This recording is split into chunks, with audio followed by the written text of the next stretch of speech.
بسم الله ما شاء الله وما بكم من نعمة فمن الله بسم الله ما شاء الله لا حول ولا قوة إلا بالله بسم الله ما شاء الله لا يسلك الخير إلا الله بسم الله ما شاء الله لا يصرف السوء إلا الله بسم الله ما شاء الله وما بكم من نعمة فمن الله بسم الله ما شاء الله لا حول ولا قوة إلا بالله بسم الله ما شاء الله لا يسلك الخير إلا الله بسم الله ما شاء الله لا يصرف السوء إلا الله بسم الله ما شاء الله وما بكم من نعمة فمن الله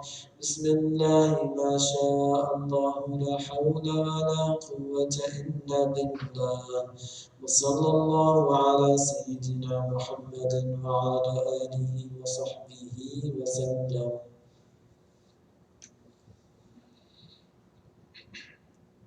Alhamdulillah, Ameen, Ameen, Ameen. This is this beautiful dhikr, the Latifiyya dhikr. You can, what I can also suggest you do, and this is based on some recommendations from Mureeds in different countries, is that you can make a playlist of the dhikr from the website. You go to the shaykh.com website to the dhikr section, and you can make a playlist in the order that the dhikr should be recited. So you start with Wirlan, and then Ta'ziyah, and then Hasbunallah dhikr, then Hizbul Bahar, then Latifiyya. And then you can be playing that throughout the day, especially now that many of you are at home, depending on the situation in your country or your city. In many places there's a lockdown, there's a curfew. In many places people are working from home and so on. So, and then our children, our students, they are home from school because many schools are closed now in many places. So this is an opportunity for us to get closer to Allah subhanahu wa ta'ala. I want to encourage you to use this opportunity. I mean, recently the dars that I've been conducting in different halaqahs was based on the spiritual milestones of the journey to Allah subhanahu wa ta'ala. And there are many principles. And the first one we mentioned is uzla, or seclusion. So this isolation or self-isolation and so on, it's a type of uzla, it's a type of seclusion. If you want to make it that, in other words, you use this time to be with Allah, to spend more time with Allah subhanahu wa ta'ala, because you're not mixing with people as much as you usually do because of this coronavirus situation. This is maybe a blessing of this coronavirus. And the plague, the ta'un, when it comes, the hadith mentioned that the Prophet said that this plague, when it comes, it's a punishment for some people. It's a punishment for some people. And the Prophet didn't say a punishment for kuffar. No, some people. Could be anyone. But it's a blessing, a mercy for the believers. You know, those who turn to Allah subhanahu wa ta'ala, those who are true believers, they pray to Allah and they worship Allah, they obey Allah. Then this plague becomes a mercy and a blessing for them. So this is why I mention every night for these nightly broadcasts or daily broadcasts that you need to be with Allah subhanahu wa ta'ala. Get closer to Allah subhanahu wa ta'ala. The ayah that I keep repeating in the khutbahs and other lectures and so on. فَفِرُّوا إِلَى اللَّهِ. Run to Allah, rush to Allah. This is the time to do that. Don't run away from Allah subhanahu wa ta'ala. Unfortunately, some people like that, they run away from Allah. They don't want to hear anything but Islam. Now, no, now is the time to get closer to Allah subhanahu wa ta'ala. Because only Allah subhanahu wa ta'ala can protect us from this plague, this pandemic of coronavirus, COVID-19. So I want you to be mindful about this. Use this opportunity to get closer to Allah subhanahu wa ta'ala. The best you can do is dhikr of Allah. Spend more and more time doing dhikr of Allah subhanahu wa ta'ala. I want to welcome those that join us. I mentioned Sidi Vivian already, I mentioned Sidi Yusuf Batista from California. Sidi Malik has joined us from Florida. Sidi Malik is on Muqaddam there, the Deputy Emir of the AFF Florida. My sister Sidi Fazi is there, and my niece Sidi Aliya, Sidi Asiya from Florida. We welcome them, inshallah. Sidi Ria Muhammad from Trinidad. Sidi Bibi Bakas, Sidi Ashab and family, Sidi Ashan and family, and Wazil Bakas and family from Borbis in Guyana. We welcome all of them to our live broadcast tonight. And once again, this is a daily program every evening, 7 p.m. Toronto time, every day. So I'd like all of you to be with us every day for this short period of time, a couple of hours or so.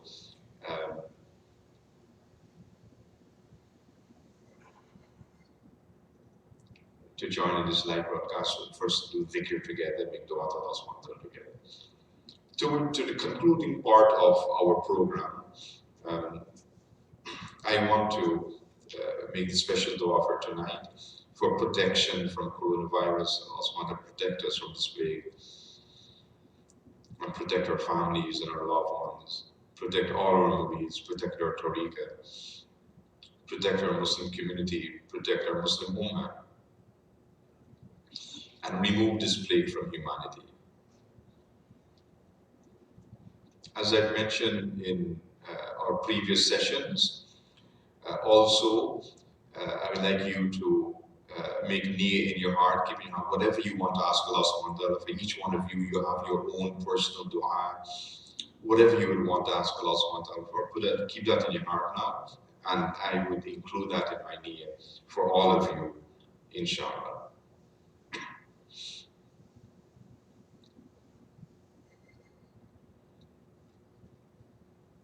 So you started up, please raise hand and join me in dua. Allahumma ameen. أعوذ بالله السميع العليم من الشيطان الرجيم بسم الله الرحمن الرحيم الحمد لله رب العالمين الرحمن الرحيم مالك يوم الدين إياك نعبد وإياك نستعين اهدنا الصراط المستقيم صراط الذين أنعمت عليهم غير المغضوب عليهم ولا الضالين آمين بسم الله الرحمن الرحيم إن الله وملائكته يصلون على النبي يا أيها الذين آمنوا صلوا عليه وسلموا تسليما اللهم صل على سيدنا محمد عبدك ورسولك النبي الأمي وعلى آله وصحبه وسلم تسليما بقدر عظمة ذاتك في كل وقت وحين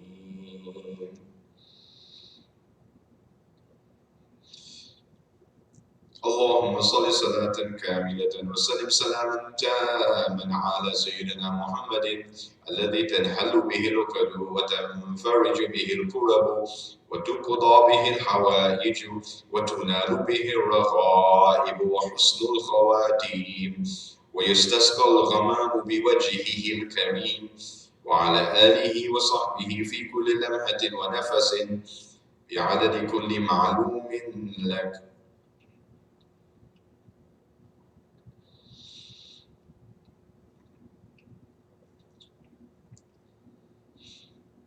اللهم صل على سيدنا محمد طب القلوب ودوائها وعافية الأبدان وشفائها، ونور الأبصار وضيائها، وقوت الأرواح وغذائها، وعلى آله وصحبه وسلم تسليما كثيرا. اللهم صل على سيدنا محمد صلاة تنجينا بها من جميع الأحوال والآفات، وتقضي لنا بها جميع الحاجات، وتطهرنا بها من جميع السيئات، وترفعنا بها عندك أعلى الدرجات، وتبلغنا بها أقصى الغايات من جميع الخيرات في الحياة وبعد الممات، في الحياة وبعد الممات. وعلى آله وصحبه وسلم تسليما كثيرا. لا إله إلا أنت سبحانك إنا كنا من الظالمين. لا إله إلا الله الحليم الكريم. سبحان الله رب العرش العظيم، والحمد لله رب العالمين. اللهم إنا نسألك موجبات رحمتك، وعزائم مغفرتك، والغنيمة من كل بر، والسلامة من كل إثم. اللهم لا تدع لنا ذنبا إلا غفرته، ولا هما إلا فرجته، ولا دينا إلا قضيته، ولا مريضا إلا شفيته، ولا مريضا إلا شفيته، ولا ميتا إلا رحمته، ولا ميتا إلا رحمته، ولا حاجة من حوائج الدنيا والآخرة هي لك رضا إلا قضيتها برحمتك يا أرحم الراحمين. اللهم رب الناس أذهب البأساء، اشف وأنت شافي، لا شفاء إلا شفاؤك، شفاء لا يغادر سقما. اللهم رب الناس أذهب البأساء، اشف وأنت شافي، لا شفاء إلا شفاؤك، شفاء لا يغادر سقما. اللهم احفظنا من هذا الوباء وما بعده، واحفظ جميع المسلمين، واحفظ ولاة أمور المسلمين. اللهم استجب دعاءنا، ولا تخيب رجاءنا، وسلمنا من هذا الوباء، وسلم أحبابنا بأسرار القرآن العظيم، وبجاه النبي الكريم عليه أفضل الصلاة وأتم التسليم، بأسرار سورة الفاتحة. Sorry, we say Fatiha together. بسم الله الرحمن الرحيم. الحمد لله رب العالمين، الرحمن الرحيم، مالك يوم الدين، إياك نعبد وإياك نستعين، اهدنا الصراط المستقيم، صراط الذين أنعمت عليهم غير المغضوب عليهم ولا الضالين.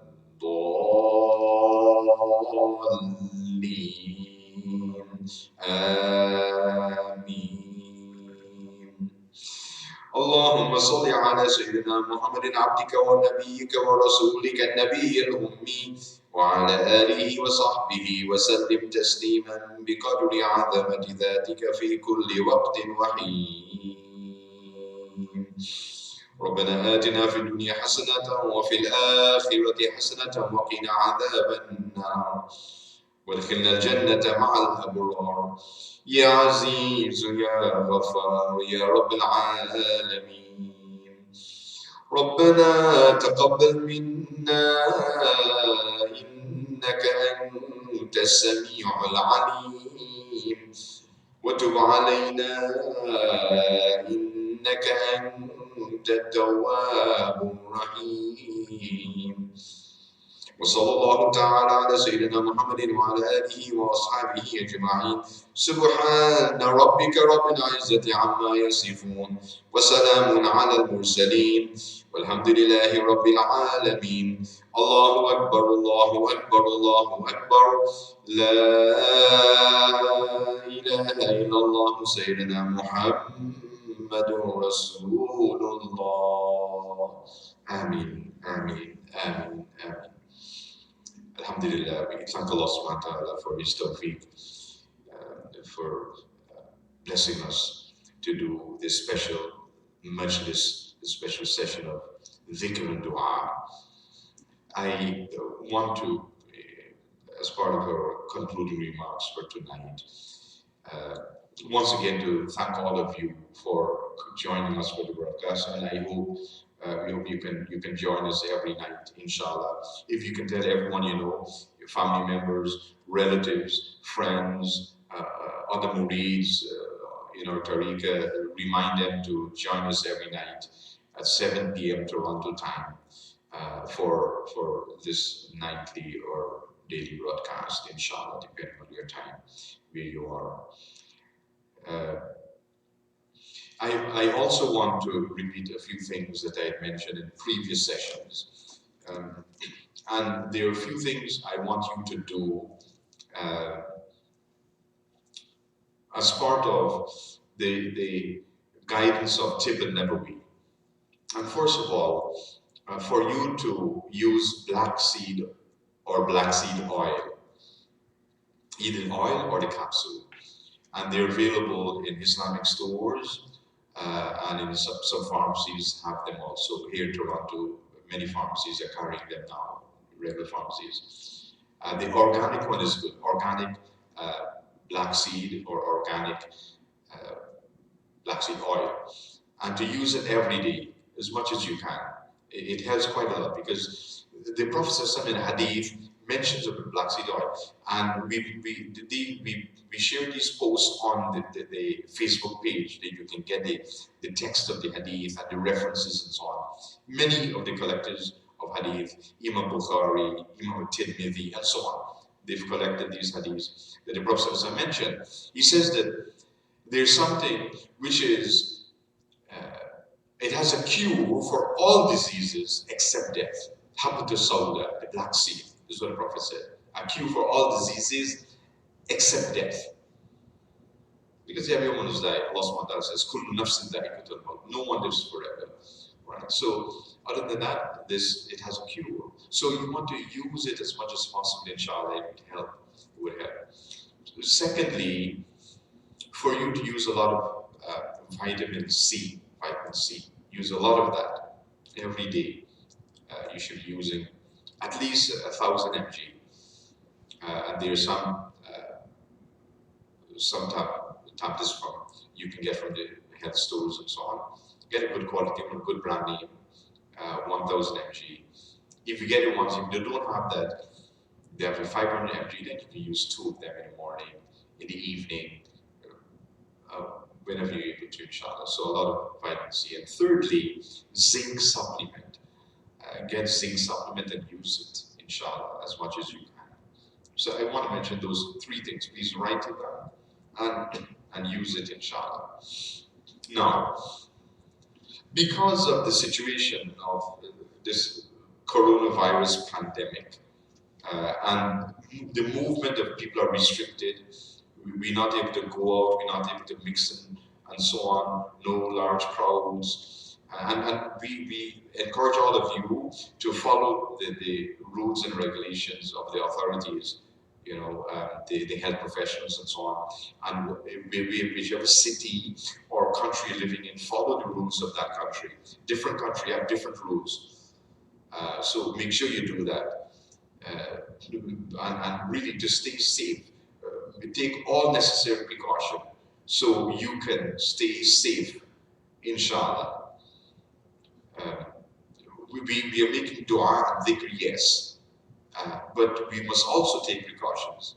The Prophet mentioned this, that he told an Arabi Bedouin that in those days, says, tie your camel, because first of all, if you can just put his trust in Allah and leave his camel, that Allah will let the camel stay there. No.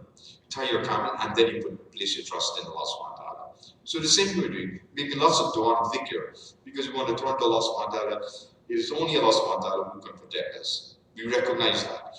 But we must also take necessary precautions because that's part of the teaching of our religion, the teaching of the Prophet Muhammad sallallahu alaihi wasallam.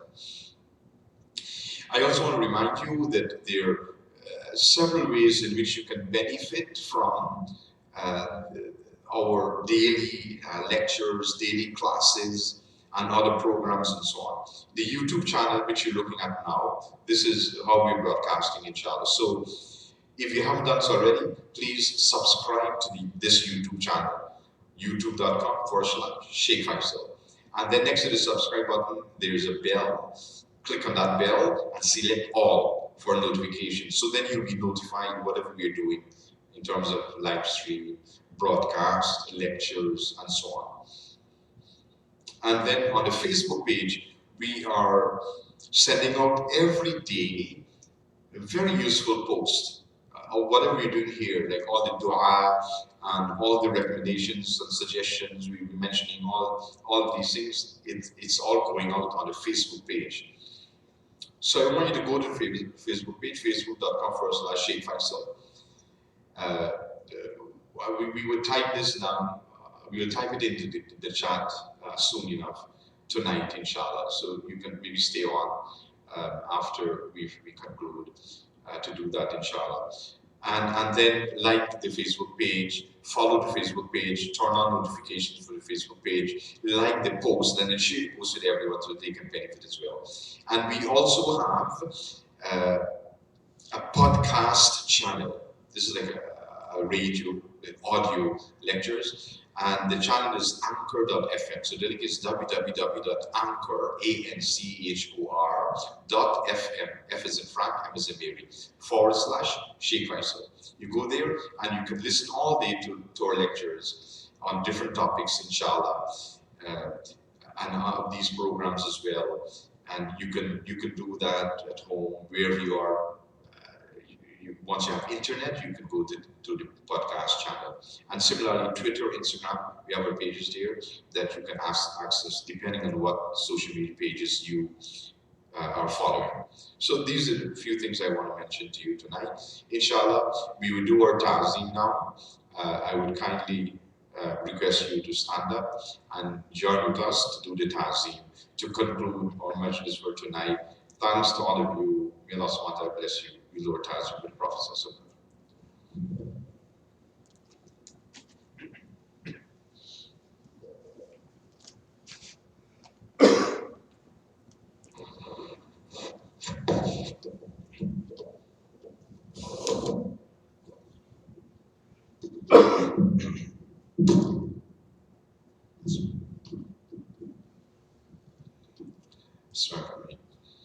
Ya Nabi salam alayka, Ya Rasul salam alayka, Ya Habib salam alayka, salawatullah alayka, Ya Nabi salam alayka, Ya Rasul salam alayka, Ya Habib salam alayka, salawatullah alayka, ashraqal badru alayna, واختفت منه البدور مثل حسنك ما رأينا قط يا وجه السرور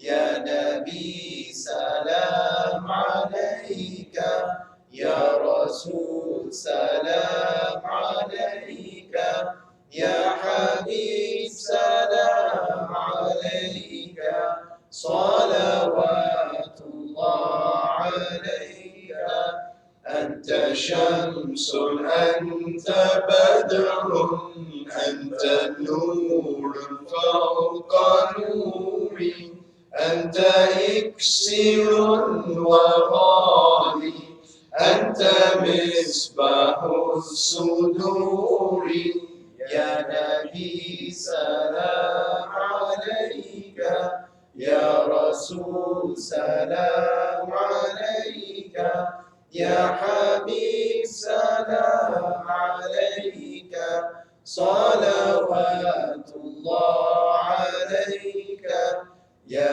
حبيبي يا محمد يا عروس الخافقين يا مؤيد يا ممجد يا إمام القبلتين يا نبي سلام عليك يا رسول سلام عليك يا حبيب سلام عليك صلوات الله عليك ما رأى وجهك يسعد يا كريم الوالدين حولك الصافي المبارك وردنا يوم النشور يا نبي سلام عليك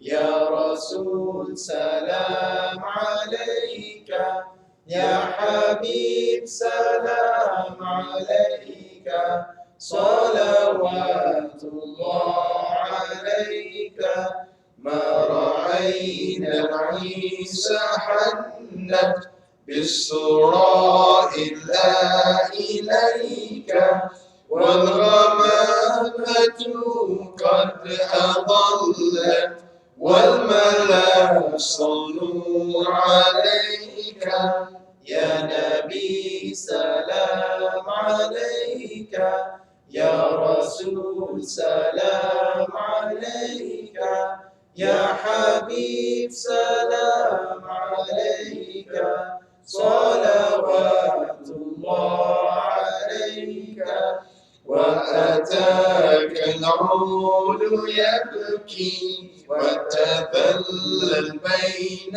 يديك واستجارت يا حبيبي عندك الظبي النفور يا نبي سلام عليك يا رسول سلام عليك يا حبيب سلام عليك صلوات الله عليك يا نبي سلام عليك يا رسول سلام عليك يا حبيب سلام عليك صلوات الله عليك.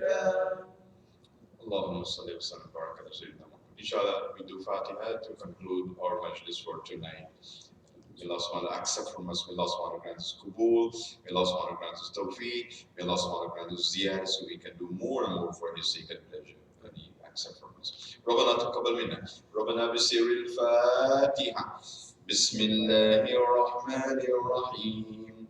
الحمد لله رب العالمين. الرحمن الرحيم. مالك يوم الدين. إياك نعبد وإياك نستعين اهدنا الصراط المستقيم صراط الذين أنعمت عليهم غير المغضوب